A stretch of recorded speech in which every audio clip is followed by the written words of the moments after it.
Hello dear student, बहुत बहुत स्वागत अपने YouTube channel commerce with Sanjeev sir में। और ये अब लास्ट वीडियो है कंपनी लॉ का, और यहीं पर कंपनी लॉ का समापन हो जाएगा। और ये लास्ट चैप्टर एग्जाम में जरूर आएगा। इससे एक लॉन्ग क्वेश्चन आएगा, 15 मार्क्स का क्वेश्चन आएगा। और वो क्या आएगा, जहां तक मुझे इस साल लग रहा है ये आएगा कि कंपनी के समापन से आप क्या समझते हो, कंपनी के समापन की कौन कौन सी विशेषताएं हैं, कंपनी के समापन की कौन कौन सी विधियां हैं, किसी एक विधि का वर्णन करो या कंपनी की समापन की विधियों का वर्णन करो। इस तरह से क्वेश्चन आएगा। तो यहां से तीन चीजें बहुत इंपॉर्टेंट है: कंपनी के समापन का अर्थ, कंपनी के समापन की विशेषताएं और कंपनी के समापन की विधियां। तो आइए शुरू करते हैं और समझाते हैं। कभी कभी निस्तारक के बारे में भी पूछ लिया जाता है, निस्तारक किसे कहते हैं। तो ये चार टॉपिक हो गए। कंपनी का समापन जो चैप्टर है, वाइंडिंग अप कंपनी इसे अंग्रेजी में कहते हैं। तो सबसे पहले कंपनी के समापन का अर्थ क्या है ये हम सीखेंगे, ठीक है। दूसरा टॉपिक समापन की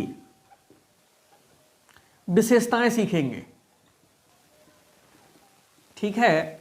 और जो तीसरा है निस्तारक के बारे में सीखेंगे।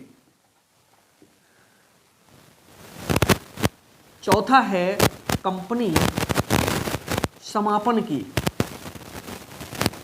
विधियों के बारे में सीखेंगे। विधियां बहुत इंपॉर्टेंट हैं और इस वीडियो को मैं पब्लिक नहीं करूंगा। ये वीडियो बात करते हैं कंपनी के समापन का अर्थ, कैसे कहते हैं कंपनी का समापन। देखो, कंपनी के समापन से आशय उस स्थिति से है या उस प्रक्रिया से है जिसमें कंपनी का व्यापार बंद कर दिया जाता है, कंपनी की समस्त संपत्तियों को बेच दिया जाता है, कंपनी के जो दायित्व हैं उनका भुगतान कर दिया जाता है, जो कुछ भी पैसा बचता है वो सब अंशधारियों में उनको बराबर बराबर बांट दिया जाता है, या उनका जितना शेयर होता है अकॉर्डिंग टू शेयर्स उनको दे दिया जाता है। और कंपनी हमेशा हमेशा के लिए बंद हो जाती है, कंपनी के जीवन का अंत हो जाता है। इसी को हम कंपनी का समापन कहते हैं। बहुत इंपॉर्टेंट है, ये आएगा जरूर एग्जाम में। अगर मेरा भरोसा हो तो इसे तैयार कर लो, ठीक।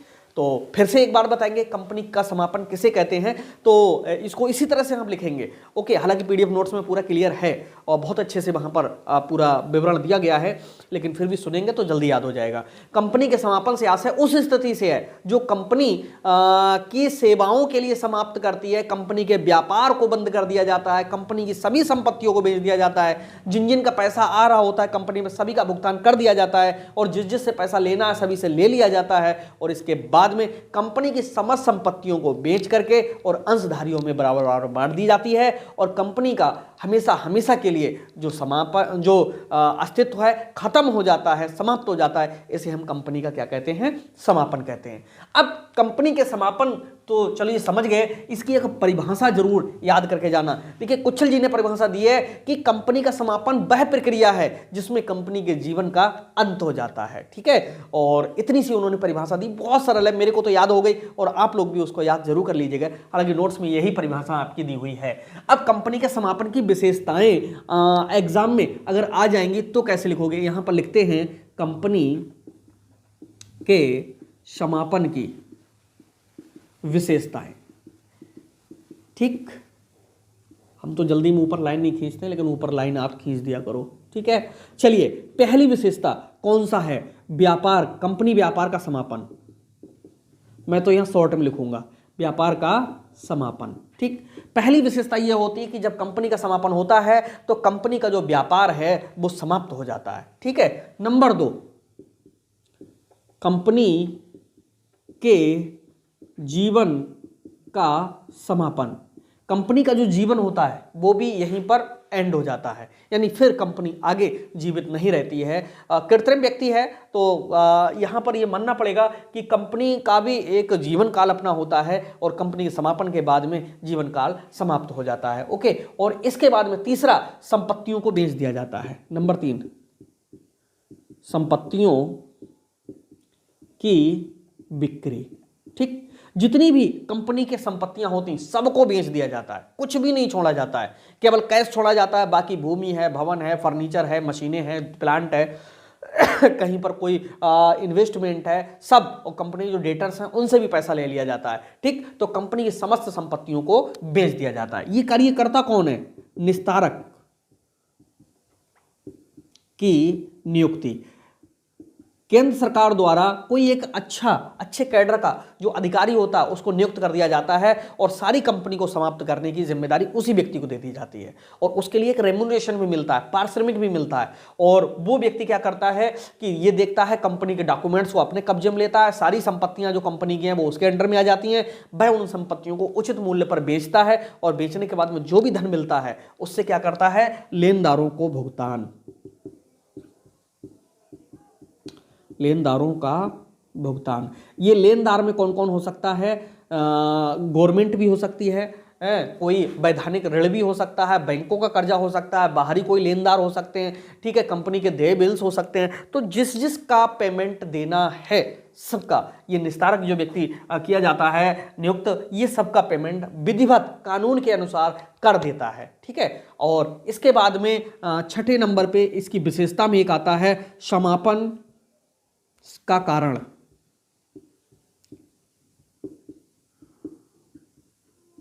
कंपनी के समापन की विशेषता में एक सबसे बड़ा कारण भी होता है कि भाई कंपनी का समापन हो क्यों रहा है, भाई किस कारण से हो रहा है, ठीक है। और जो कंपनी का समापन हो रहा होता है तो उसका स्पष्ट कोई कारण होता है कि समयानुसार है या न्यायालय अनुसार है या किसके अनुसार होता है, ठीक है। और अगला 7वां नंबर पे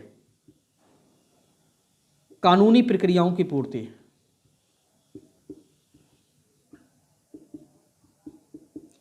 कानूनी प्रक्रियाओं का पालन, ऐसे करके लिखो।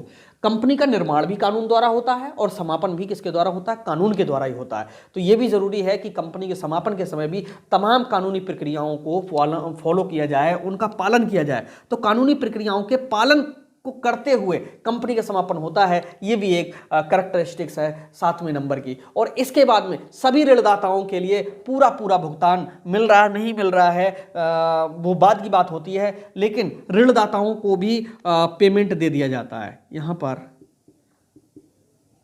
ऋणदाताओं को भुगतान, देखो लेनदार और ऋणदाता में थोड़ा अंतर हो सकता है। लेनदार वो हैं जिन्होंने कंपनी को उधार माल दे दिया था, अब वो कंपनी के कौन है, क्रेडिटर्स हो गए। ऋणदाता वो हैं जिन्होंने माल नहीं खरीदा है ना माल लिया है, वो सीधे सीधे कंपनी को रुपया दिया है, भाई उन्होंने ऋण दिया है। तो जाहिर सी बात है कि यहाँ पर ऋणदाताओं को भुगतान दे दिया जाता है, ठीक है। और इसके बाद में है दिवालियापन से अलग होता है समापन नमा।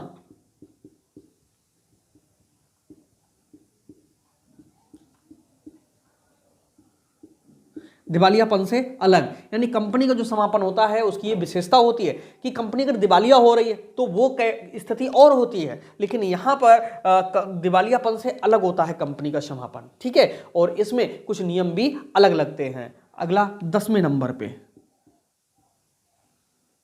कंपनी का लेन देन बंद।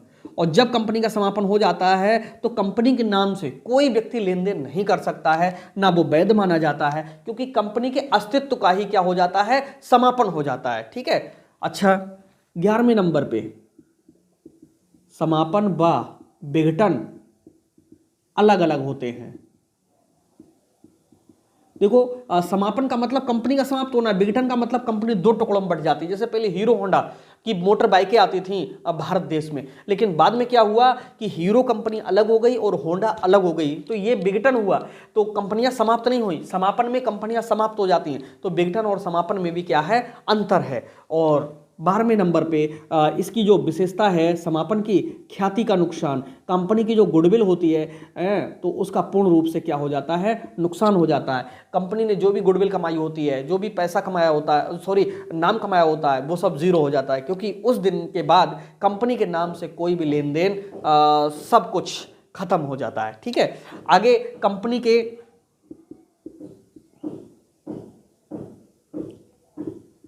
रजिस्टर का अंत, यानी कंपनी का जो रजिस्टर होता है उसमें जो जो सदस्य होते हैं उन सबका उसी दिन लेन देन सारा का सारा खत्म हो जाता है। और कंपनी का जो रजिस्ट्रार होता है वो भी अपने जो रजिस्टर में कंपनी का नाम चल रहा होता है वहां से उसके लिए क्या है, नाम काट देता है। तो कहने का मतलब है कि कंपनी का दी एंड होना ही होना है, ओके। और 14 है आनुपातिक भुगतान। कुछ ऐसे लेन देन होते हैं जो पूरे पूरे नहीं हो पाते हैं, कंपनी अगर बहुत बड़े नुकसान में चली गई, उस कारण से अगर कंपनी का समापन किया जा रहा है, तो भाई तुम्हारे 10 लाख रुपए आ रहे हैं, तो जाहिर सी बात है कि अगर तुम्हारे हिस्से में 5 ही लाख रुपए बच रहे हैं तो 5 मिलेंगे, 5 को तुम्हें नुकसान उठाना पड़ेगा। ठीक है, अगर आपको आपके 2 लाख रुपए आ रहे हैं और कंपनी के पास में मात्र 1,80,000 रुपए देने को बचा है, तो आपको 20,000 का नुकसान उठाना पड़ेगा। तो यही आनुपातिक भुगतान कहलाता है। आनुपातिक का मतलब होता है कि जितना रुपया बचा है उसमें अनुपात में बांट बांट करके, अब बहुत लोगों का पैसा है तो उनके हिस्से में जितना जितना पैसा अनुपात में पड़ रहा है उसी को हम कहते हैं आनुपातिक भुगतान। ठीक है, और कंपनी की मोहर निष्क्रिय कैसी हो जाती है? निष्क्रिय हो जाती है। ठीक, यानी कंपनी की जो मोहर सार मुद्रा होती है, वो जो अपना वर्क कर रही होती है, कंपनी का प्रतिनिधित्व कर रही होती है, उसका भी क्या हो जाता है? समापन हो जाता है। तो इस तरह से अब कंपनी के नाम से कोई भी लेन देन नहीं हो सकता। मैंने यहाँ 15 विशेषताएं बता दी, किसी बुक में नहीं मिलेंगी।